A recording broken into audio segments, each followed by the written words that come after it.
All right, I want to bring in California-based attorney James Cook, who works alongside renowned civil rights attorney John Burris. His firm is known for taking on high-profile civil rights cases, many involving police misconduct. James, I want to note where you are. You are outside the ICE detention center in Minneapolis. You're currently outside that facility right now, but you've been inside there every single day this week. Can you tell us what you've been doing and how you're trying to help the individuals who have been detained?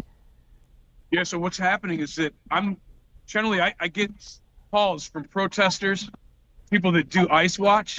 They contact me, and then as soon as possible after the person gets swept up by ICE, and then I go to the ICE detention center, the Whipple building, and I try to get the person out. First, I try to determine whether or not they're inside the building, and then I also try to file something to slow down the process. That is, two things that I've tried are the request for release, and also petition for habeas corpus.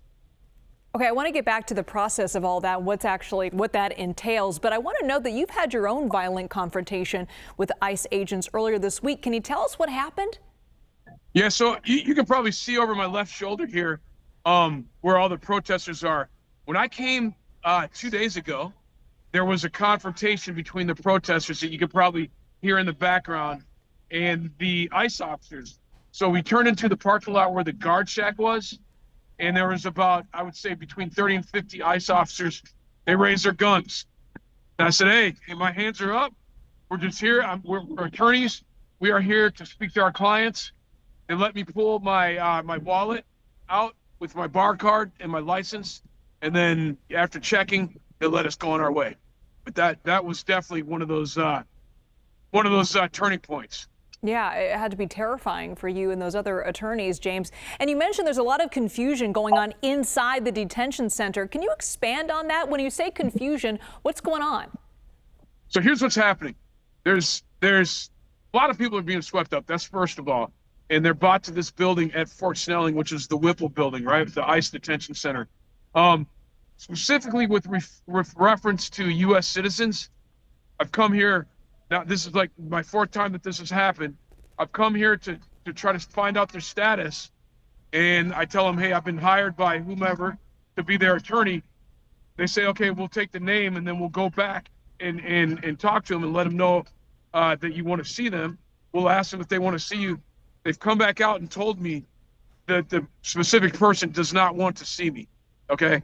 And that's, to me, that's strange because, again, these are the types of people that know, hey, if you get an attorney and somebody comes to see you, you definitely want to see them. So what I suspect is that they're not telling them the full story, or they're kind of confusing the issue with the detainee, and that's something that I'm sort of having a problem with. I also came today with members of the Oglala tribe. There's been 3 members that have been detained here, and we're having some confusion around trying to locate them as well.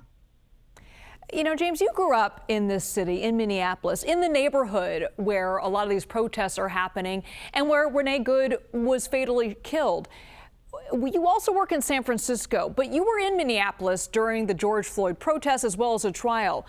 Are the events over the past couple of weeks opening up old wounds for your community? And are you concerned that this violence is only going to escalate?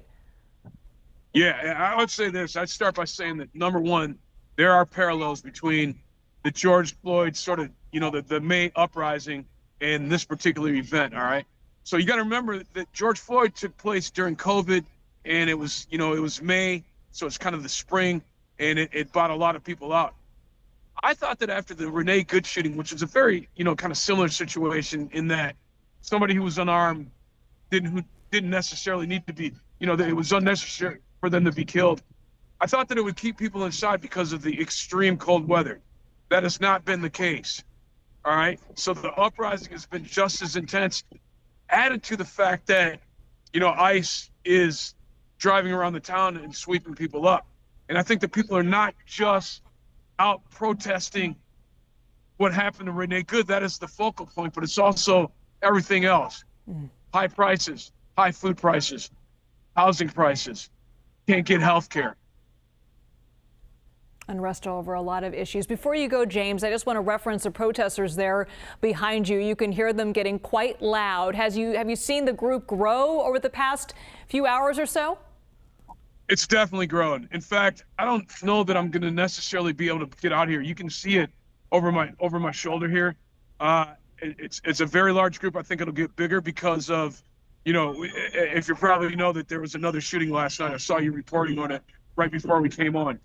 And you can hear it in the background. It's reaching a sort of an inflection point. I think that's not going to be the only one today. James Cook, thank you so much for that insight.